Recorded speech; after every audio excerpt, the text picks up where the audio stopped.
নিশিন্দা পাতা যুগ যুগ ধরে মানুষ বিভিন্ন ভেষজ চিকিৎসায় এবং ফসলের পোকামাকড় দমন করতে ব্যবহার করে আসছে।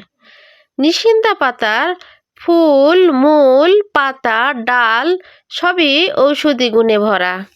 নিশিন্দা পাতা বাত ব্যথা, মাথা ব্যথা, হাঁপানি, শ্বাসকষ্ট, হজম শক্তি, চর্মরোগ সারাতে ভীষণ কার্যকরী ভূমিকা রাখে। তাছাড়া এই নিশিন্দা গাছের ডাল যদি জমিতে পুঁতে রাখা হয় তাহলে জমিতে পোকামাকড় আক্রমণ করতে পারে না এবং ফসলের বীজ সংরক্ষণ করতে নিশিন্দা পাতা ব্যবহার করলে কোনো রকম পোকামাকড় আক্রমণ করতে পারে না, বীজ সুরক্ষিত থাকে। এই নিশিন্দা পাতা যদি ঘরে রাখা হয় তাহলে ঘরের ছারপোকা, চিকা, ইঁদুরের উপদ্রব একেবারেই কমে যায়। নিশিন্দা পাতা দেখতে কিছুটা অরহর গাছের মতো, ফুল বেগুনি রঙের হয়ে থাকে।